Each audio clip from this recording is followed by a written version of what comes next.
ఆశ్చర్యకరమైన బైబిల్ పాఠముగా లేవియకాండము 6వ అధ్యాయం చదువుకుందాము.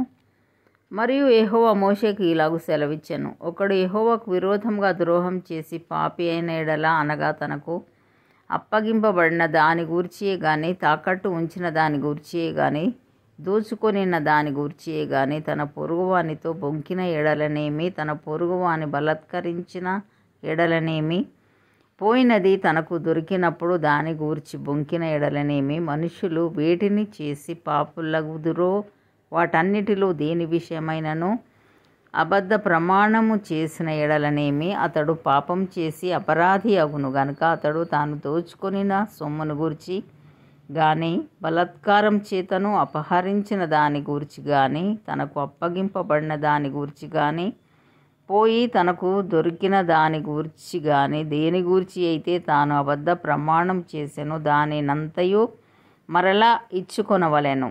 ఆ మూలధనమునిచ్చుకొని దానిలో 5వ వంతును తాను అపరాధ పరిహారార్థ బలి అర్పించు దినమున సొత్తుదారునికి ఇచ్చుకొనవలెను. అతడు యెహోవాకు తన అపరాధ విషయంలో నీవు ఏర్పరచు వెలకు మందలో నుండి నిర్దోషమైన పొట్టేలును యాజకుని యొద్దకు తీసుకొని రావలెను.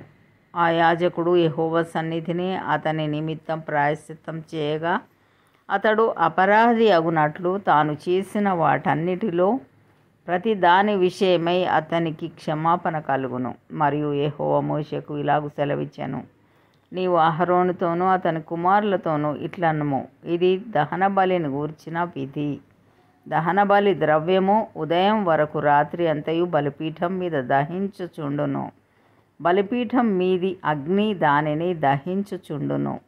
యాజకుడు తన సన్ననార నిలువుటంగీని తొడుగుకొని, తన మానమునకు తన నారలాగును తొడుగుకొని, బలిపీఠం మీద అగ్ని దహించు దహనబలి ద్రవ్యపు బూడిదను ఎత్తి బలిపీఠం నొద్ద దానిని పోసి, తన వస్త్రములను తీసి వేరు వస్త్రములను ధరించుకొని, పాలెం వెలుపలనున్న పవిత్ర స్థలమునకు ఆ బూడిదను తీసుకొని పోవలెను. బలిపీఠం మీద అగ్ని మండుచుండవలెను, అది ఆరిపోకూడదు. ప్రతి ఉదయంన యాజకుడు దాని మీద కట్టెలు వేసి దాని మీద దహన బలి ద్రవ్యమును ఉంచి సమాధాన బలియగు పశువు క్రొవ్వును దహింపవలెను. బలిపీఠం మీద అగ్ని నిత్యము మండుచుండవలెను, అది ఆరిపోకూడదు.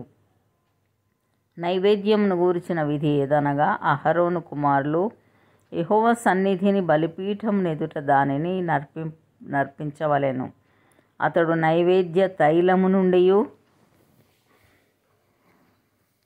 దాని గోధుమ పిండి నుండియు చేరెడు పిండిని నూనెను దాని సాంబ్రాణి యావత్తును దానిలో నుండి తీసి జ్ఞాపక సూచనగాను వాటిని బలిపీఠం మీద యెహోవాకు ఇంపైన సువాసనగాను దహింపవలెను. దానిలో మిగిలిన దాన్ని అహరోనును అతని సంతతి వారును తినవలెను. అది పులియనిదిగా పరిశుద్ధ స్థలములో తినవలెను. వారు ప్రత్యక్షపు గుడారం యొక్క ఆవరణంలో దానిని తినవలెను. దాని పులియబెట్టి కాల్చవలదు.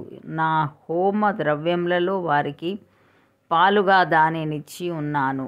పాప పరిహారార్థ బలి వలెను, అపరాధ పరిహారార్థ బలి వలెను అది అతి పరిశుద్ధము. అహరోను సంతతిలో ప్రతివాడును దానిని తినవలెను. ఇది యెహోవాకు హోమముల విషయములో మీ తరతరములకు నిత్యమైన కట్టడ. వాటికి తగిలిన ప్రతి వస్తువు పరిశుద్ధమగును. మరియు యెహోవా మోషేకు ఇలాగూ సెలవిచ్చెను.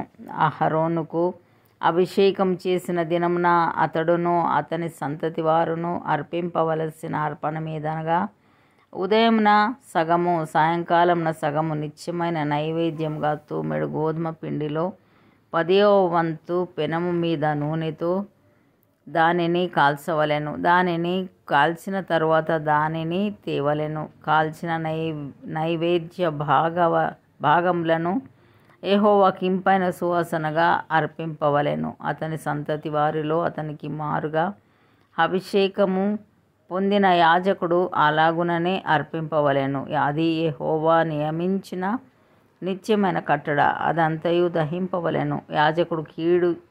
యాజకుడు చేయు ప్రతి నైవేద్యము నిశ్శేషముగా ప్రేల్చబడవలెను, దాని తినవలదు. మరియు యెహోవా మోషేకు ఇలాగు సెలవిచ్చెను, నీవు అహరోనుకును అతని సంతతి వారికిని ఇలాగు ఆజ్ఞాపించుము, పాప పరిహారార్థ బలిని గూర్చిన విధి ఏదనగా, నీవు దహనబలి రూపమైన పశువులను వధించు చోట పాప పరిహారార్థ బలి పశువులను యెహోవా సన్నిధిని వధింపవలెను, అది అతి పరిశుద్ధము. పాప పరిహారార్థ బలిగా దానిని అర్పించిన యాజకుడు దాన్ని తినవలెను. పరిశుద్ధ స్థలమందు అనగా ప్రత్యక్ష గుడారం యొక్క ఆవరణంలో దానిని తినవలెను. దాని మాంసమునకు తగులు ప్రతి వస్తువు ప్రతిష్ఠితమగును. దాని రక్తంలోనిది కొంచెమైనను వస్త్రం మీద ప్రోక్షించిన ఎడల అది దేని మీద ప్రోక్షింపబడేనో దానిని పరిశుద్ధ స్థలంలో ఉదకవలెను. దాని వండిన మంటి కుండను పగులగొట్టవలెను. దానిని ఇత్తడి పాత్రలో వండిన ఎడల దాని తోమి నీళ్లతో కడగవలెను. యాజకులలో ప్రతి మగవాడు దానిని తినవలెను, అది అతి పరిశుద్ధము. మరియు పాప పరిహారార్థ బలిగా తేబడిన ఏ పశువు రక్తంలో కొంచెమైనను అతి పరిశుద్ధ స్థలంలో ప్రాయశ్చిత్తం చేయుటకై ప్రత్యక్షపు గుడారంలోనికి తేబడునో ఆ బలి పశువును తినవలదు, దానిని అగ్నిలో కాల్చివేయవలెను. ఇంతటితో ఈ దినం కొరకైన బైబిల్ పాఠము సరే.